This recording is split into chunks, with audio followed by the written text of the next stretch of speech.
नमस्ते। आज हम आरबीआई का एक लेटेस्ट सर्कुलर देखेंगे। वो है reserve bank of India digital lending directions.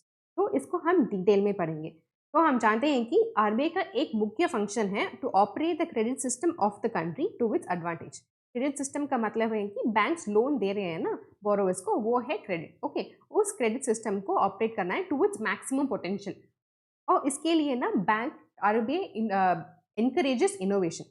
तो आप पहले देखें तो पहले आपको लोन चाहिए तो आपको बैंक जाना पड़ेगा, वहां से आप डॉक्यूमेंट साइन करना है और उसके बाद आपको अमाउंट क्रेडिट हो जाएगा। वो सिस्टम अभी भी चालू है, लेकिन अब एक डिजिटल लेंडिंग भी बूम हो रहा है। तो डिजिटल लेंडिंग का मतलब है कि आप जीपे है तो वहां भी एक नोटिफिकेशन आएगा कि आप एलिजिबल हैं 5 लाख लोन के लिए, 2 लाख लोन के लिए, डिपेंडिंग अपॉन योर ट्रांजैक्शन। ये सब व्यू करने के बाद जीपे भी आपको नोटिफिकेशन दे रहा है कि आप एलिजिबल हैं, इतना लोन आप ले सकते हैं। तो घर बैठे बैठे आप लोन ले सकते हैं। तो इसका मेन कारण है इनोवेशन, और आरबीआई उसको स्टिमुलेट किया है, उसको इनकरेज किया है। और इसको इनोवेट करने से इंकरेजमेंट के पास और के साथ वो स्टेबिलिटी भी इंश्योर किया है, फिनेंशियल स्टेबिलिटी। ओके, तो इनोवेशन होना चाहिए बट स्टेबल भी होना चाहिए ना। तो फिनेंशियल स्टेबिलिटी और डिपॉजिटर्स को प्रोटेक्ट करना चाहिए, बोरोवर्स को प्रोटेक्ट करना चाहिए, वो भी इंपॉर्टेंट है। उनको एक्सप्लॉइट नहीं करना चाहिए। ओके, एक्सप्लॉइटेशन ऑफ बोरोवर्स और डिपॉजिटर्स नहीं होना चाहिए, उनको प्रोटेक्शन भी करना चाहिए। तो इसको बैलेंस में रखकर दोनों भी both things got improve. Okay, तो अब ना इस सर्कुलर में हम डिटेल में कुछ फैक्चुअल इंफॉर्मेशन ही पढ़ेंगे। ओके, इसमें डेटा बहुत कम होगा, सिर्फ एक कॉन्सेप्ट ओरिएंटेड एक सर्कुलर है। ओके, जैसे प्रीवियस प्रायोरिटी सेक्टर लेंडिंग में बहुत सारे डेटा था ना, ऑब्जेक्टिव क्वेश्चंस में आ सकता था, लेकिन इसमें ना बहुत कॉन्सेप्ट ओरिएंटेड ही है। आपको you have to know few details of it, what they have brought, why RBI has brought it. और ये डिस्क्रिप्टिव में भी एक पॉइंट जैसे लिख सकते हैं कि what the RBI has done for digital lending to improve digital lending और to improve the customers protection, what they have done. So इसमें एक या दो पॉइंट आप लेकर लिख सकते हैं। ठीक है, तो यहाँ डेटा कम होगा, कॉन्सेप्ट ज्यादा होगा। तो इसमें ना before entering into the circular you have to know two terms. One is LSP, that is loan service provider. Next is DLA, that is digital lending application. These two terms you have to know. ये loan service provider क्या है, ये digital lending application क्या है, वो detail में एक example से मैं आपको समझाऊंगा। तो मानते हैं there is a bank A, okay, and there is a loan service provider connected to this bank A. तो ये लोन सर्विस प्रोवाइडर क्या है, तो हम डेफिनेशन देखेंगे इस लोन सर्विस प्रोवाइडर का। So it is an agent of regulated entity who carries out one or more of regulated entities digital lending functions like customer acquisition, loan servicing, loan monitoring, recovery of loan. तो regulated entity क्या हो सकता है, वो एक bank हो सकता है या एनबीएफसी भी हो सकता है। उसके साथ ये लोन सर्विस प्रोवाइडर कनेक्ट होगा और ये सारा डिजिटल लेंडिंग फंक्शंस उनके लिए ये काम करेगा। जैसे लोन सर्विसिंग, तो यहाँ ना कस्टमर्स, इसका मतलब है कि कस्टमर्स इस लोन सर्विस प्रोवाइडर को कांटेक्ट करेंगे कि मुझे लोन चाहिए, और वो ना किसी रेगुलेटेड एंटिटी के साथ बोलेगा कि ये कस्टमर को लोन चाहिए। तो वो रेगुलेटेड एंटिटी, मानते हैं ये बैंक इस लोन सर्विस प्रोवाइडर से कनेक्टेड है, तो ये बैंक डायरेक्टली पैसा कस्टमर को देगा। तो this loan provider has help in customer acquisition. तो ये वैसे काम करेगा वाया डिजिटल लेंडिंग। ओके, वो एक फिजिकल प्रेजेंस जैसे ब्रांच प्रेजेंस, एसबीआई या एचडीएफसी या आईसीआईसी, वो सारे बैंक देखे तो उनका एक फिजिकल प्रेजेंस है ना, ब्रांच है ना। लेकिन ये लोन सर्विस प्रोवाइडर के लिए कुछ ब्रांच नहीं होगा। ये it works based on any digital platform like application या वेबसाइट होगा, उससे कस्टमर्स को अक्वायर करेगा और रेगुलेटेड एंटिटी से कनेक्ट होगा। ये है लोन सर्विस प्रोवाइडर का काम। और इंटरफेस के लिए डीएलए, डिजिटल लेंडिंग एप्लीकेशन है। ओके,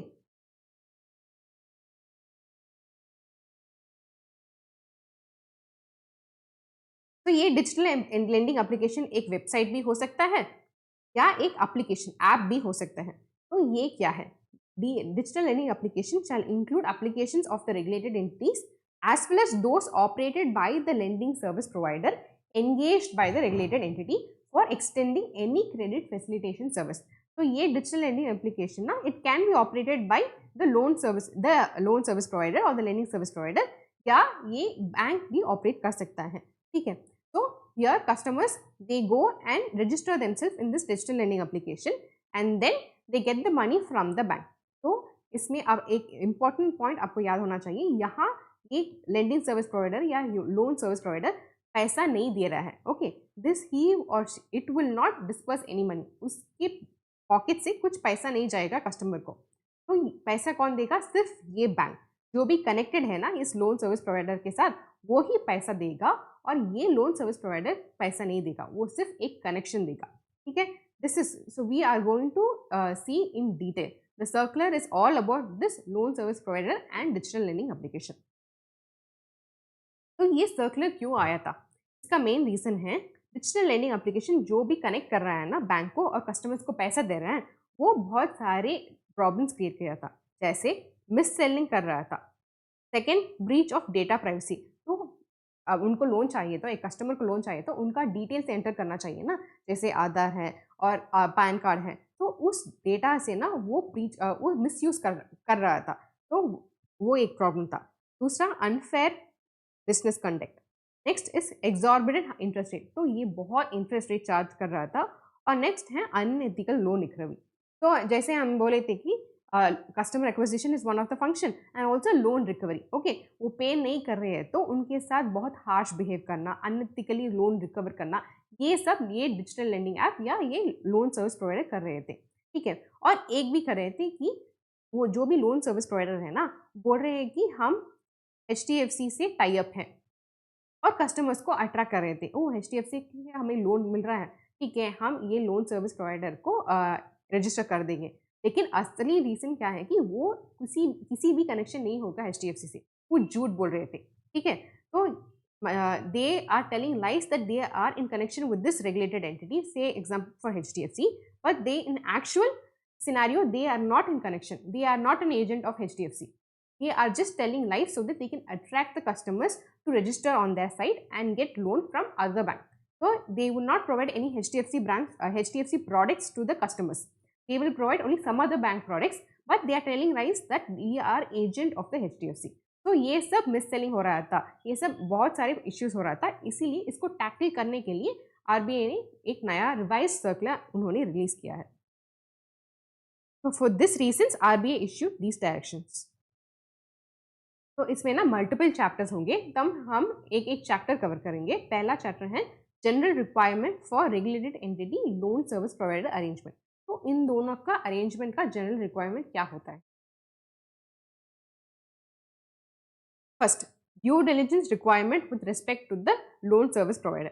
तो कॉन्ट्रैक्चुअल अग्रीमेंट होना चाहिए between the regulated entity and the loan service provider. तो एग्रीमेंट में सारे थिंग्स स्पेसिफिकली मेंशन होना चाहिए, जैसे उनका लोन सर्विस प्रोवाइडर का लोन क्या क्या है और उनका राइट क्या है, उनका ऑब्लिगेशंस क्या है, ये सब इन डिटेल मेंशन होना चाहिए उस एग्रीमेंट में. नेक्स्ट है regulated entity proper due diligence भी करना चाहिए before onboarding them. Okay, before getting into an contractual agreement with this loan service provider उनका ड्यू डिलिजेंस चेक करना चाहिए. तो क्या क्या ड्यू डिलिजेंस चेक करना चाहिए.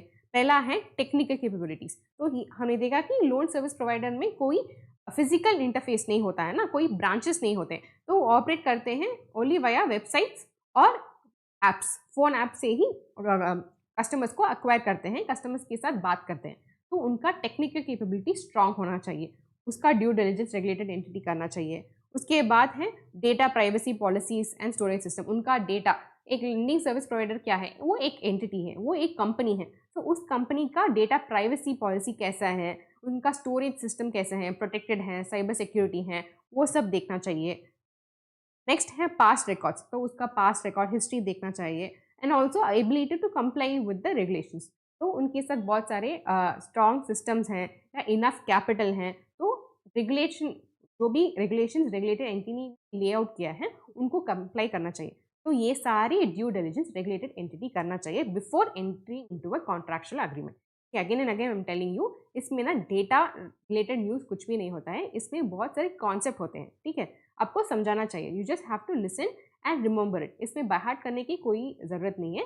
You have to know what is a loan service provider और उसमें रेगुलेटेड एंटिटी और लोन सर्विस प्रोवाइडर में क्या कनेक्शन है, रेगुलेटेड एंटिटी क्या करना चाहिए, तो ये सब आपको मालूम होना चाहिए.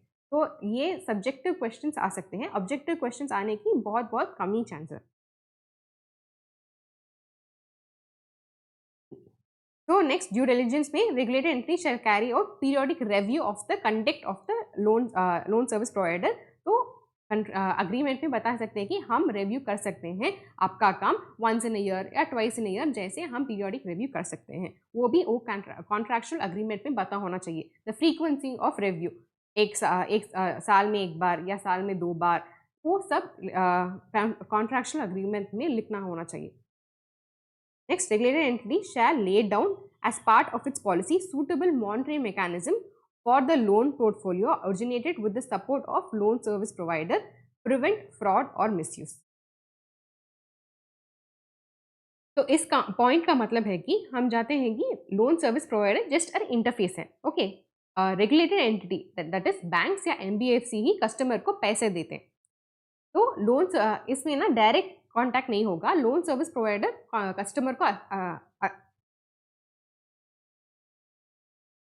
एक्वायर करेगा और बताया कि एक कस्टमर है, उसको 5 लाख लोन चाहिए, आप 5 लाख लोन डिस्पर्स करिए कस्टमर को, और ये regulated entity 5 lakh loan disperse करेगा। तो ये सारे लोन्स ना जिस लोन सर्विस प्रोवाइडर से एक्वायर हुआ ना, उसको प्रॉपरली मॉनिटर करना है, ज़्यादा मॉनिटर करना है, क्योंकि यहाँ लोन सर्विस प्रोवाइडर ही एक्वायर किया है।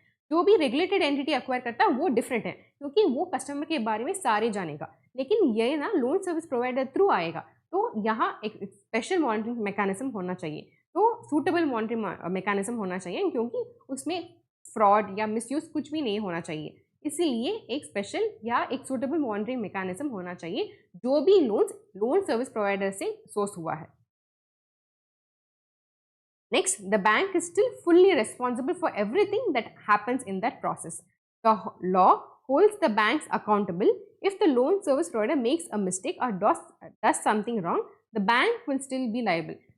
अब देखिए तो यहाँ तो इंटरफेस लोन सर्विस प्रोवाइडर ही है, लेकिन कुछ भी मिस्टेक हुआ, कुछ भी फ्रॉड हुआ, तो रेगुलेटेड एंटिटी भी will only be held accountable, okay.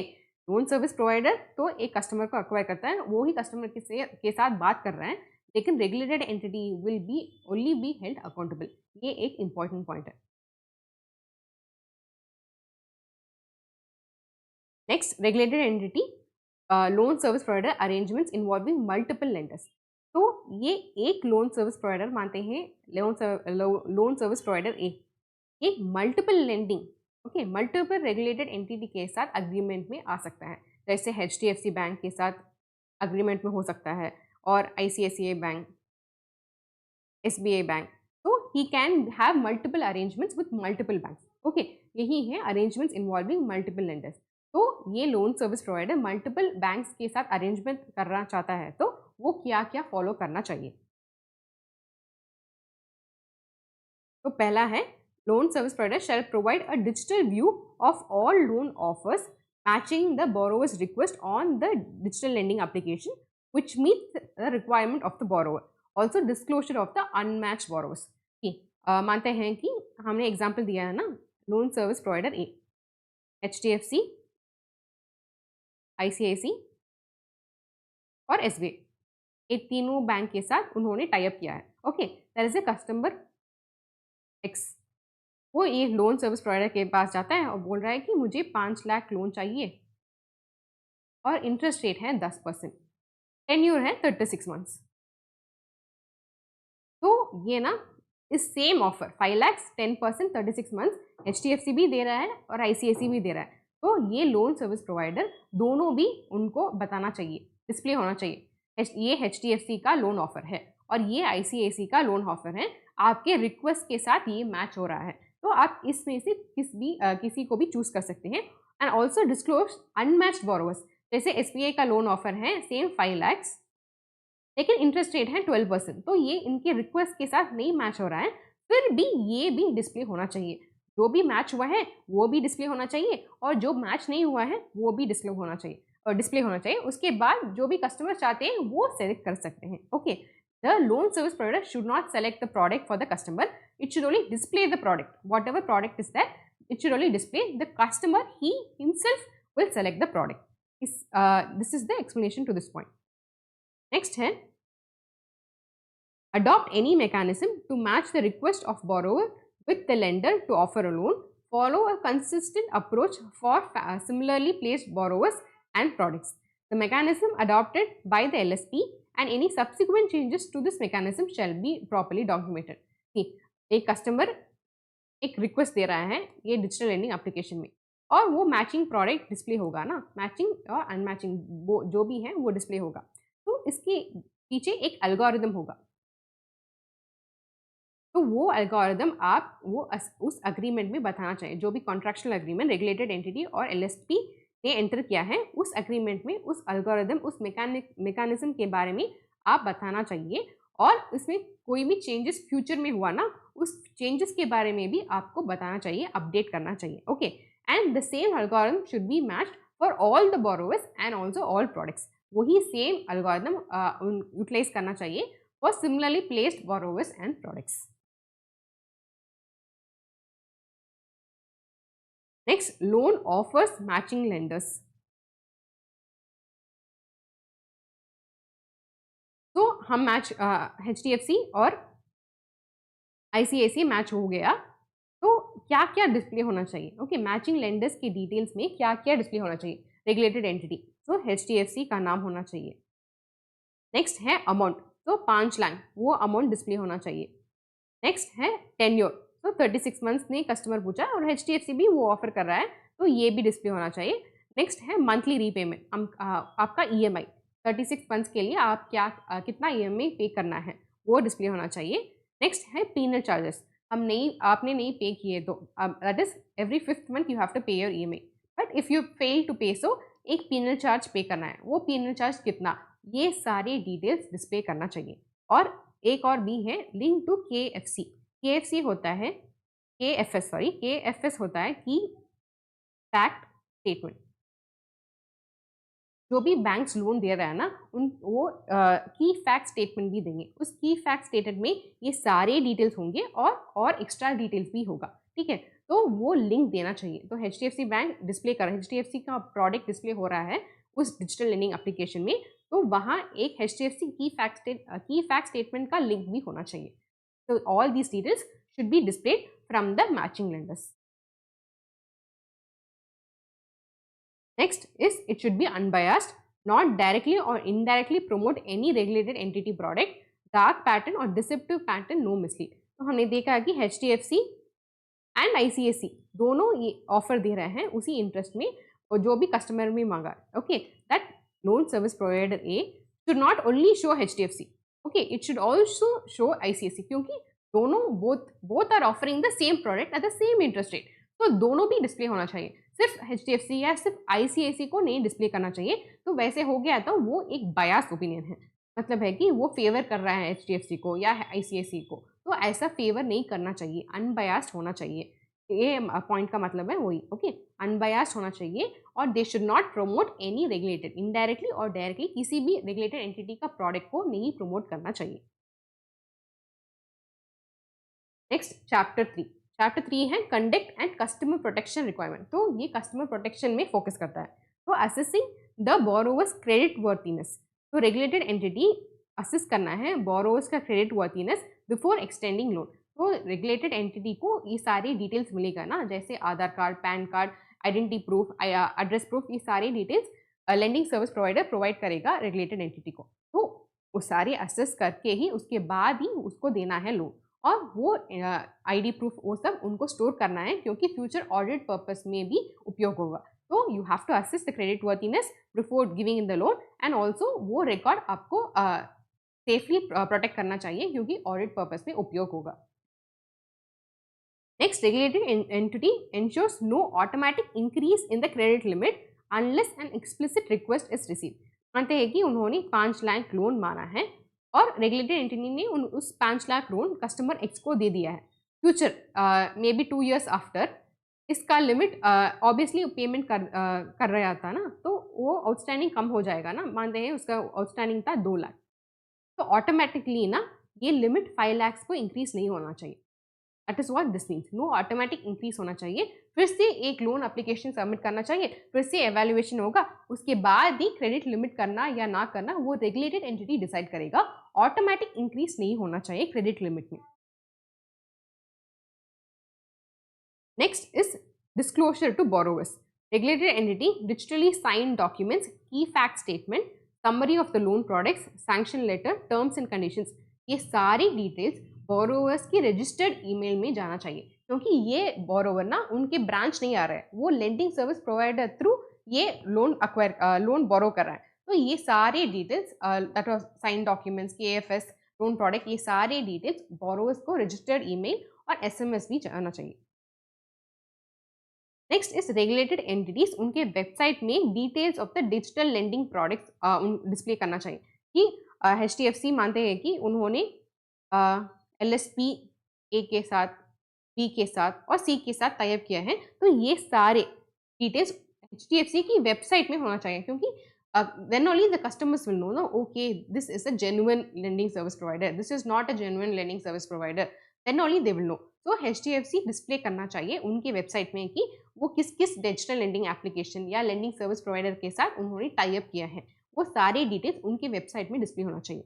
और कस्टमर ग्रीवेंस नंबर भी, और also ensure the loan service provider और the digital lending applications they have links to the above sites. उनके वेबसाइट में भी डिजिटल लेंडिंग एप्लीकेशन है interface customer के लिए, वहाँ भी कस्टमर ग्रीवेंस नंबर और ये वेबसाइट जहाँ ये सारे डिटेल्स डिस्प्ले हो रहा है ना, उस वेबसाइट का लिंक सारे इस इंटरफेस में भी होना चाहिए।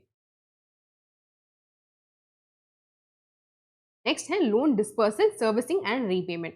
तो regulated entity not to third party account including LSP account but only to the end beneficiary account. इसका मतलब है कि जो भी अमाउंट डिस्पर्स कर रहा है ना रेगुलेटेड एंटिटी, वो डायरेक्टली वो बोरोवर अकाउंट में ही जाना चाहिए। Okay, it should be directly credited only to the borrower account, it should not be send to the lending service provider and then lending service provider will send it to the borrower account. ऐसा नहीं काम होना चाहिए।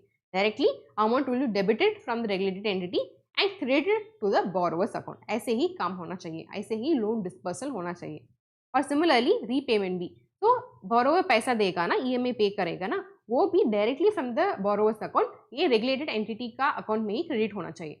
Also loan repayment from borrowers account to the regulated entities bank account.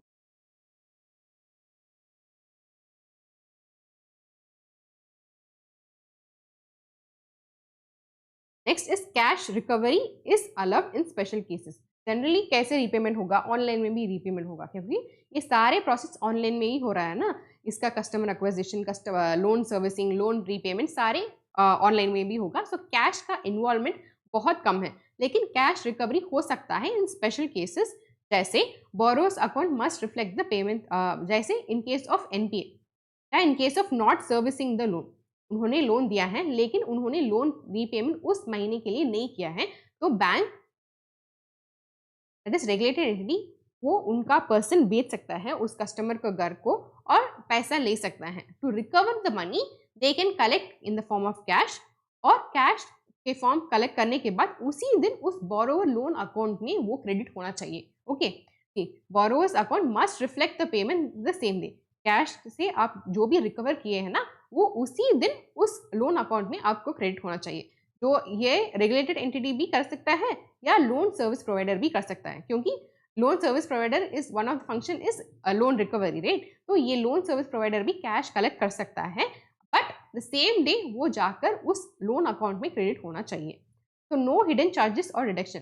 तो हमने देखा कि regulated entity collect कर सकता है। Similarly loan service provider can also collect, but loan service provider should not collect any money from the borrower, क्योंकि ये एक सर्विस है ना, तो मैं सर्विस कर रहा हूँ, तो एक्स्ट्रा पैसा दे, वो पूछ नहीं सकता है कस्टमर को। लेकिन वो रेगुलेटेड एंटिटी से पैसा मांग सकता है क्योंकि एक्स्ट्रा सर्विस कर रहा है, लेकिन he should not get any money from the borrower. Okay, for doing this recovery mechanism he should not collect extra money from the borrower, any charges should not be collected from the borrower, he can collect it from the regulated entity if needed.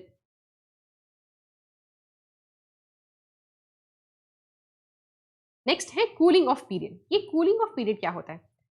मानते हैं कि एक bank ने एक loan दिया है आपको, और 10 दिन के बाद आपको वो लोन का उपयोग नहीं है। ओके, आपको किसी ने, आपके रिलेटिव ने पैसे दे दिए हैं, तो आपको उपयोग नहीं है, तो आप क्या करते हैं? ओके, मेरे रिलेटिव ने एक पैसा दे दिया, मुझे ये पैसा नहीं चाहिए, तो आप बैंक को जाकर वो लोन रिटर्न कर सकते हैं। अब मुझे ये लोन नहीं चाहिए, आप प्लीज ये लोन ले दीजिए। Okay, so they can give back that loan. तो they have to give back मतलब है कि प्रिंसिपल, जो भी प्रिंसिपल उन्होंने डिस्पर्स किया है, बैंक ने डिस्पर्स किया है, वो प्रिंसिपल रिटर्न करना है, प्लस ये 10 दिन उनके कस्टमर एक्स के पास 10 दिन था ना, वो 10 दिन का इंटरेस्ट भी, जो भी इंटरेस्ट था वो 10 दिन का इंटरेस्ट भी वो कस्टमर एक्स बैंक को पे करना चाहिए। ये है कूलिंग ऑफ पीरियड। तो कूलिंग ऑफ पीरियड में आप रिटर्न कर सकते हैं आपका लोन को, आपको उपयोग नहीं है तो रिटर्न कर सकते हैं। इसके लिए प्रिंसिपल रिटर्न करना है और जितने दिन आपके पास था ना, वो उतना दिन का इंटरेस्ट भी कैलकुलेट करके आपको रिटर्न करना चाहिए। तो ये cooling off period it can vary from 1 day to 30 days also. किसी बैंक एक दिन के लिए वो देता है कूलिंग ऑफ पीरियड, किसी बैंक 30 डेज के लिए देता है, it varies from bank to bank. तो if you see cooling period repaying just principal amount and proportionate interest amount, इसके लिए एक्स्ट्रा पेनाल्टी नहीं होगा। अगर आपको कूलिंग ऑफ पीरियड के बाद आप ये रिटर्न कर रहे हैं तो उसमें एक पेनाल्टी होगा, लेकिन with in the cooling period if you returning money उसमें कुछ भी पेनाल्टी नहीं होगा। लेकिन और एक चार्जेस हो सकता है, वो चार्जेस हैं प्रोसेसिंग फीस। ओके, तो आप ना बैंक आपका डिटेल्स माना है, कलेक्ट किया है, उसके बाद उसको वेरीफाई करके फिर उसके प्रोसेस करके आपको लोन डिस्पर्स किया है ना, तो इसमें बहुत सारे टाइम इन्वेस्ट किया है बैंक ने, सो प्रोसेसिंग किए हैं, तो उसका है प्रोसेसिंग, उसके लिए प्रोसेसिंग फीस कलेक्ट करेंगे। तो ये डिटेक्ट कर सकते हैं आपके लोन से। So it can collect one time processing fees if disclosed in the key fact statement. Though you are returning the loan, then also the bank can collect processing fees, क्योंकि उन्होंने उस loan को process किया है। लेकिन उस processing fees को regulated entity should have mentioned in the key fact statement. जो भी की फैक्ट स्टेटमेंट आपको दे रहे हैं ना, उसमें वो मेंशन होना चाहिए। Only then they can collect. If it is not mentioned in the key fact statement, they cannot collect. They can only collect the principal and the interest amount. Next है grievance redressal. तो इस grievance redressal ना regulated entity और loan service provider दोनों ये grievance redressal offices का number display होना चाहिए। तो designate nodal grievance redressal offices to deal with digital lending related complaints issues raised by the borrower. तो ये दोनों के लिए एक नोडल ग्रीवेंस रिड्रेसल ऑफिसर होना चाहिए और उसका डिटेल्स ये डिजिटल लेंडिंग एप्लीकेशन में डिस्प्ले होना चाहिए। If the customer has any issues they can contact them. The facility of lodging complaint shall also be made available on the digital lending application and on the website also. इससे part 1 खत्म हो चुका है। Part 2 हम अगले video में देखेंगे। So as I told you, as I always tell, I do not want to make videos longer than 20 or 30 minutes. That is why I am making part 1 and part 2. Again I am telling you this is concept only. इसमें data questions कुछ भी नहीं होगा, ये concept है। सिर्फ आप एक कॉन्सेप्ट को समझाना चाहिए, क्या क्या करना चाहिए रेगुलेटेड एंटिटी को, क्या क्या लोन सर्विस प्रोवाइडर करना चाहिए, क्या नहीं करना चाहिए, ये सारे सर्कुलर इसके बारे में ही होगा। तो हम अगले पार्ट देखेंगे, उसमें पार्ट 2 में the remaining part of the circular will be covered.